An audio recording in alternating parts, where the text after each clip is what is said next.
Fáilte róta go níos an gairid seo faoin cuasaigh level C dó sin Ardleibhéal dó ó Gaeltanga. Is me sé an Donald stúr idircha Gaeltanga agus muintear a Cúrsa. An Sprioc tagm san níos an seo na bláisiúirta den híal ábhar a bheits a gceist sa Cúrsa agus beidir tú spragu na tóirt faoin na raganna. Mar on Cúrsa seo dé seachtain ar fád agus chur tús leis ag tús bhí feabhra. Tá Ardleibhéal dó orna do dhaoine a bhfuil lífart waithe go scuil go hanahéin a thar mion le chur go mór le na Stór fhócail le na sebhras agus líonadas a gramada na teanga. Bei réimse Topaicí suimiúla gceist sa Cúrsa agus neart Cleachtaí le hálas na ranfáirtithe a rábhar na ranganna a heastan. Feicimid in isise ar chinneal ábhar a bhí na gceist a gúrsaí Ardleibhéal dó Gaeltanga agus leis sinna dhéanú le an rang seo taisteal agus tuirsireacht ronaí agam. Iad a bhfuil agus tá gceist sa rang éirí seo na gúrsaí taisteal agus tuirsireacht Stór fhócail. Ní bhhain go bhfuil béim ar Stór fhócail sa bheileag seo ach tá béim chumáid ar na fuaimid ar chusaí fáiríochta agus le dearach ar gas sébhú agus tá de gáram ar na consan chéile éarlais mar hampla an éarlais.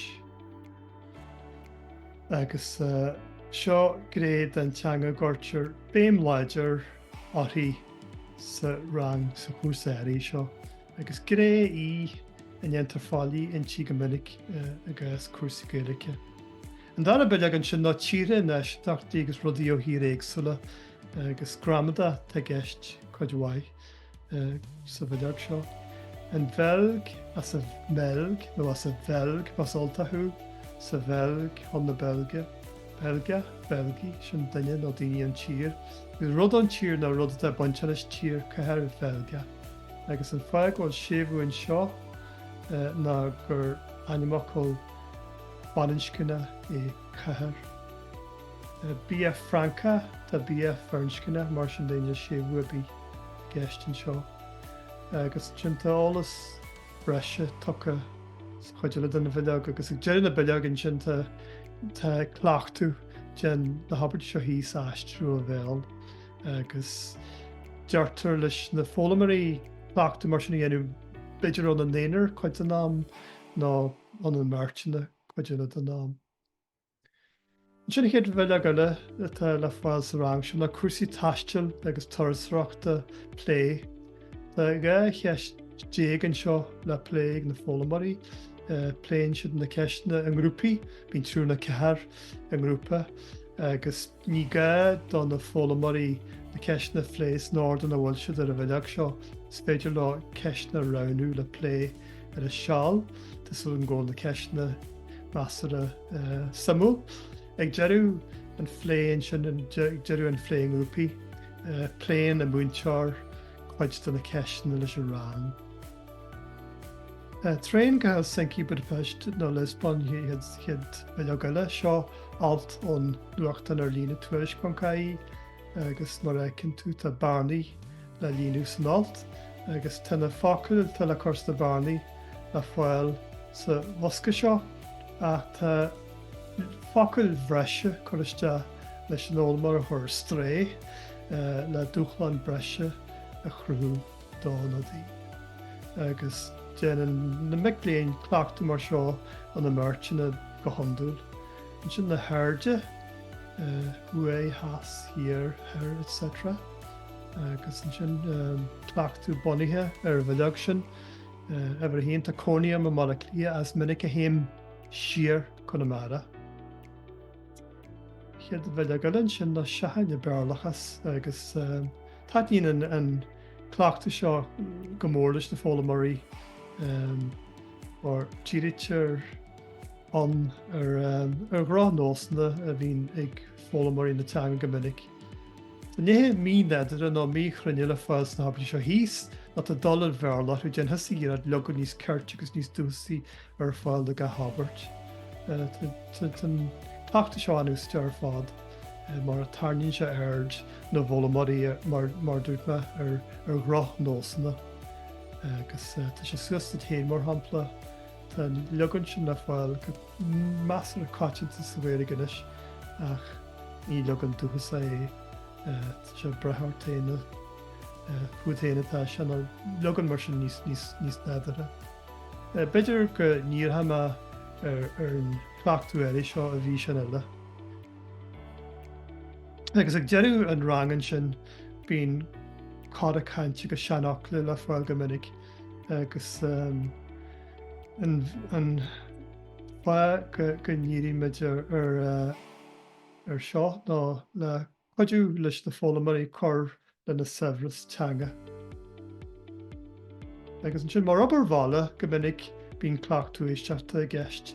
Seo mír ó nuair tíide cethir agus críolú í a leir na pandéime agus rud atá le déanú ag an óla mar na éisteacht leis an bhír seo ní bhharann si a beidir nómad go léigh agus na bearnaí a líonadh. Chomh maith leis an ábhar sa teamaranga tá ábhar ar líne ar fáil agus tá aonad ar líne ag teacht le gath rang agus tá ábhar an ranga le fáil sa Cúrsa seo líne rud is tábhachtaí na rud is úsatí faoi Cúrsa seo líne ná ghfuil Cleachtaí idirghníomhacha le fáil an bunaithe ar obair an ranga. Seo Cleachtadh mar shampla bunaithe ar an bhilleag bhí le fáil ag tús an ranga destination ceann scríoba. Self-catering accommodation láistín féin rastal. Agus mar sin dé agus tar éis an ólamar mar sin staidir dhéanú ar bhilleag an ranga bíon deis ag na aici Cleachtadh idirghníomhacha mar seo dhéanú. Agus Cleachtadh eilinn seo bunaithe ar an leabhar bhilleag a bhí gceist rang. Those Greek towns are very beautiful. Tanabalche, Gregaha, Shan Ellen. There were a lot of English and French people there. Violine, Sasna, Agus, Franca, Shin, Agus Marshan Day. Well, kind of wide in the video. Sprioc, Cash, Ranka. Agus and Fag, well, Shevu, or Najiat Franca, or well, Cash. Banchkin is animacal banchkin a cash. Agus seo Cleachtadh bunaithe ar an alt an nuacht an tuairisc agus níomhain ghfuil legan idirghníomhacha le fáil an seo a tá fhíseáin chur fáil chomh an bhfuil trachtrat réimse ar an alt agus míníim na freagraí tá le cúrs na bearnaí. Agus an sin na hairde tá cónaí moleculias muna céim siar mar tháinigid go Conamara agus Seachain béarlachas legan idirghníomhacha sin agus Cleachtadh le bunaithe ar an bhilleag arón na cainte agus na seanfhocail le fáil bathaí.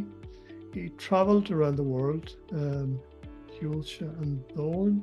She has travelled the world and done more Tíortha agus mar sin dé. Agus an sin seo legan idirghníomhacha den Ábhar chomh ní le déanú ag an ólamar a éisteacht leis an bhír seo agus na bearnaí a líonadh. Agus an sin ag deanú ar fád agus na Cleachtaí ar fád déanta ag an ólamar féidir leis na léi suimiúla, cleiceáil ar suimiúla agus seolas faoi na Cleachtaí seo. Bé de glas ar na freagraí cearta agus de dearag ar na freagraí taimí cheart. Mar sin é má tas a cuairtú Cúrsa bhfuil dúchlan a baint leis a chuid heile cainte níos airde bhaint más gaeilge té gailteanga.com agus choranáirithe an Cúrsa seo le déanú go gotí gailteanga.com cleiceáil le ranganna ar líne agus an sin té síos gotí Ardleibhéal agus cleiceáil ar choranáirithe. Sin é tá sulagam gur bhain tú sult as an lísean seo agus slán go fóg.